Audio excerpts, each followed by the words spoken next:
ఇప్పటికే భూగర్భ జలాలపై ఒత్తిడి ఉండగా మరోవైపు ఈ ఏడాది నైరుతి రుతుపవనాలు కూడా తీవ్రంగా నిరాశపరిచాయి.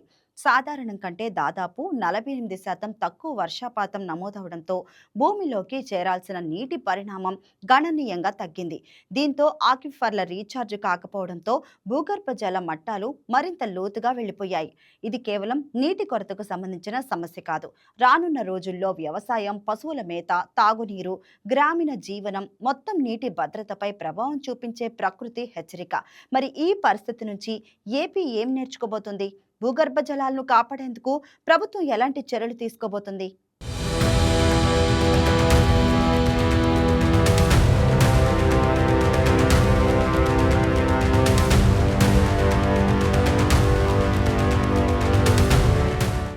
సంక్షోభాల నుంచి పాఠాలు నేర్చుకోవాలి. మున్ముందు కాలంలో అదే సమస్య మళ్లీ ఎదురైతే గత అనుభవంతో తెలివిగా బయటపడాలి. కానీ సమస్య వచ్చినప్పుడు లైట్గా తీసుకొని పరిస్థితి చేయి దాటిన తర్వాత బాధపడితే ఎలాంటి ఉపయోగం ఉండదు.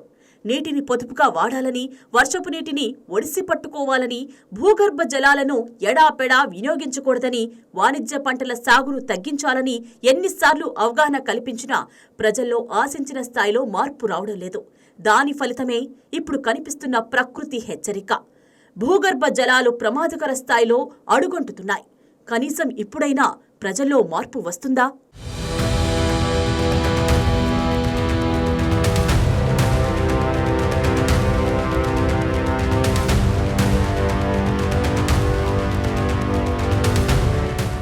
ఆంధ్రప్రదేశ్లో భూగర్భ జలాలు మరింత లోతుగా జారిపోతున్నాయి.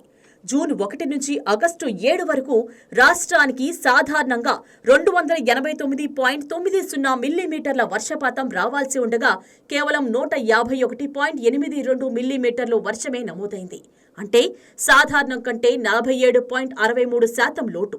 ఫలితంగా రాష్ట్రంలోని 28 జిల్లాల్లో ఏకంగా 24 జిల్లాల్లో గతేడాదితో పోలిస్తే భూగర్భ జల మట్టాలు పడిపోయాయి.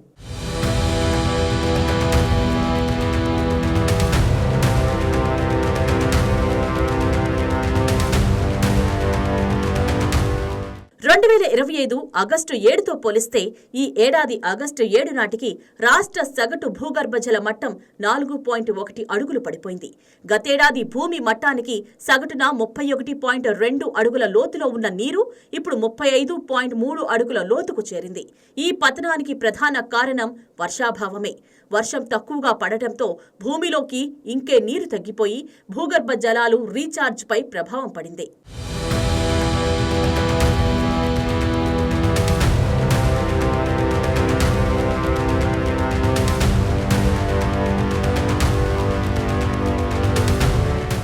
రాష్ట్రంలోని ఒక్క జిల్లాలోనూ సాధారణ స్థాయిలో వర్షపాతం నమోదు కాలేదు.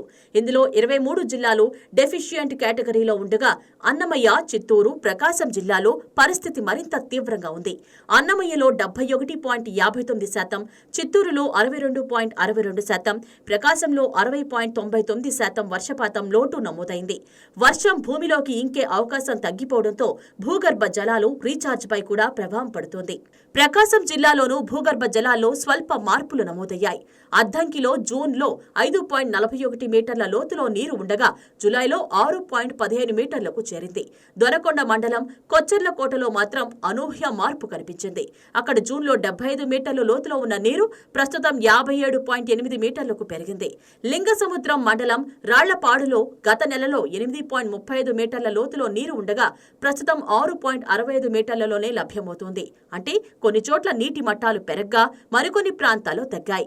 జిల్లా సగటు భూగర్భ జల మట్టం జూన్లో 7.30 మీటర్లుగా ఉండగా ప్రస్తుతం 7.22 మీటర్లుగా నమోదైంది.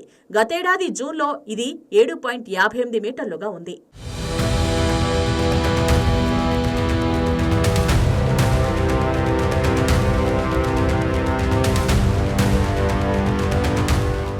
జిల్లాల వారీగా చూస్తే శ్రీ సత్యసాయి జిల్లా భూగర్భ జల మట్టం అత్యధికంగా పడిపోయింది. గతేడాదితో పోలిస్తే అక్కడ ఏకంగా 22.1 అడుగులు అంటే 6.73 మీటర్లు నీటి మట్టం తగ్గింది. ఆ తర్వాత విశాఖపట్నంలో 11.1 అడుగులు, అనంతపురంలో 10.8 అడుగులు, తూర్పుగోదావరిలో 7.9 అడుగులు, విజయనగరంలో 6 అడుగులు, ఏలూరులో 5.9 అడుగుల మేర నీటి మట్టం పడిపోయింది.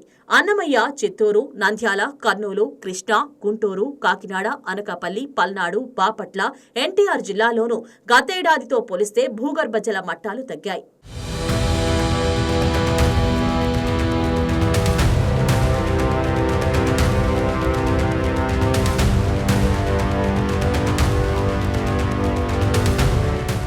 ప్రాంతాల వారీగా చూస్తే రాయలసీమలో భూగర్భ జలాల పరిస్థితి మరింత ఆందోళనకరంగా ఉంది. రాయలసీమలో సగటు భూగర్భ జల మట్టం భూమి మట్టానికి 13.08 మీటర్ల లోతులో ఉంది. అదే కోస్తాంధ్రలో 9.84 మీటర్లుగా ఉంది. అంటే కోస్తాంధ్రతో పోలిస్తే రాయలసీమలో భూగర్భ జలం మరింత లోతుగా వెళ్లింది. గతేడాదితో పోలిస్తే రాయలసీమలో భూగర్భ జల మట్టం 2.05 మీటర్లు పడిపోయింది. కోస్తాంధ్రలో ఈ తగ్గుదల 0.93 మీటర్లుగా ఉంది. దీంతో వర్షాభావం, వ్యవసాయ అవసరాలు, బోర్లపై పెరుగుతున్న ఆధారపడటం ఇవన్నీ కలిసి రాయలసీమలో భూగర్భ జలాలపై మరింత ఒత్తిడిని పెంచుతున్నాయి.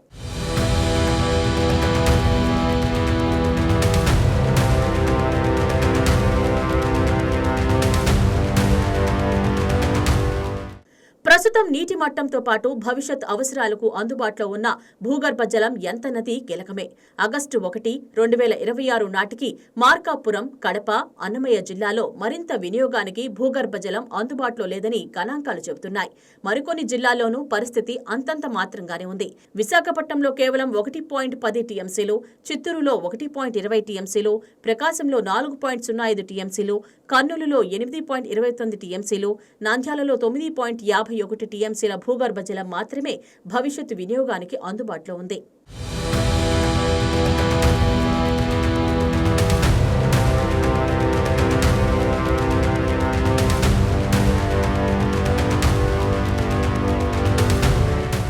రాష్ట్ర వ్యాప్తంగా ప్రస్తుతం వినియోగానికి అందుబాటులో ఉన్న మొత్తం భూగర్భ జలం 492.39 టీఎంసీలుగా ఉంది.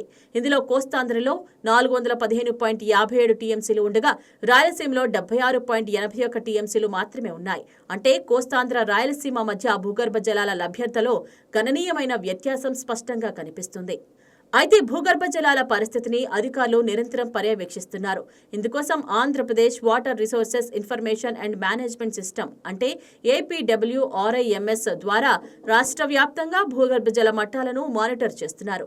రాష్ట్రంలో మొత్తం 1700 అబ్జర్వేషన్ స్టేషన్లు ఉండగా వాటిలో 1582 స్టేషన్లు ప్రస్తుతం యాక్టివ్గా ఉన్నాయి. వీటిలో 1215 సెన్సార్ ఆధారిత స్వాన్ స్టేషన్లు, 367 ఎన్కార్డియో రైట్ డిజిటల్ మానిటరింగ్ స్టేషన్లు ఉన్నాయి. వీటి ద్వారా రాష్ట్రంలో ఎక్కడ నీటి మట్టం పెరుగుతోంది, ఎక్కడ తగ్గుతోంది, ఏ ప్రాంతంలో భూగర్భ జలాలపై ఒత్తిడి ఎక్కువగా ఉంది అనే అంశాలను ఎప్పటికప్పుడు గుర్తించే అవకాశం ఉంది.